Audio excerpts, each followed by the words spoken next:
Hai, jadi ini adalah tugas teks fabel yang sebenarnya disuruh guru. Ya tau lah guru kayak gitu. Oke, jadi cerita fabel yang akan kuceritakan kali ini adalah Kancil Pencuri Timun. Kita akan mendengarkan, karena ini tugasnya baca, jadi kita akan baca saja ya. Gak tau guruku.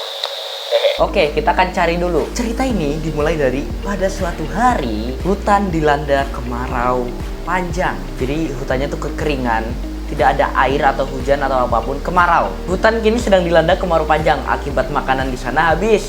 Sungai pun mengering. Mau tidak mau binatang di hutan harus keluar hutan untuk mencari makan. Tak terkecuali si Kancil, kebingungan mencari makanan. Kemana aku harus mencari makanan? Jika bertahan di hutan ini, bisa-bisa aku mati kelaparan. Di mana ya tempat yang penuh dengan makanan? Gumam Kancil. Part kedua, Kancil berniat mencuri timun dari kebun. Melihat timun segar di depan mata, Kancil ingin sekali melahap timun tersebut. Seketika timbullah ide Kancil untuk mencuri timun milik Pak Petani. Ingat, Pak Petani, bukan Bu Petani. Nggak tahu di sini. Mungkin tidak apa-apa jika aku memakan sedikit timun milik petani. Toh nanti juga dia akan menanam kembali. Pikirnya, aku nggak apa-apa lah makan, dia juga bakalan nanam kembali. Ucap Kancil dalam hati. Kalau dalam hati berarti tadi nggak kedengeran dong. Tak berpikir panjang, Kancil pun segera masuk ke dalam ladang. Masuk.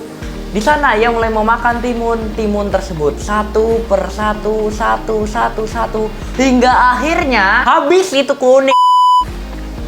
Habis itu timunnya, dan akhirnya kenyang, perutnya jadi hamil gitu ya, gendut gitu, perutnya gendut. Ia pun langsung pulang ke, nggak tahu di sininya nggak ada pulang kemana, hutan mungkin. Dan dia berpikir, aku tak perlu kesulitan lagi untuk mencari makanan, aku tinggal kesini untuk makan. Part ketiga, Kancil pun kembali lagi ke ladang untuk makan. Benar saja, hari-hari berikutnya Kancil kembali lagi ke ladang untuk memakan timun-timun itu kembali. Tapi hingga akhirnya petani pun tahu kalau timunnya dicuri Kancil. Part keempat. Jadi bagaimana petani ini menghadapi si Kancil agar tidak memakan timun kembali? Suatu ketika Kancil yang merasa lapar pun kembali ke dalam ladang petani dan dia bergumam, aku akan membuat perutku kenyang. Ketika sampai di ladang, betapa terkejutnya Kancil mendapati ada orang yang menjaga ladang petani. Kancil yang berniat mencuri pun kemudian bersembunyi. Ia mencoba menunggu sampai orang itu pergi. Waktu demi waktu tidak terasa sudah cukup lama ia menunggu di sana. Namun orang itu tak juga pergi dari tempatnya. Wah, hebat sekali Pak Petani itu. Kancil pun yang sangat lapar akhirnya menyerah. Ia pun kembali ke rumah tanpa membawa timun. Jadi intinya, jangan curi punya orang, jangan merugikan orang. Ingat kawan. I'm Hanun and until next time. Ini disuruh Kak Seba. Bye.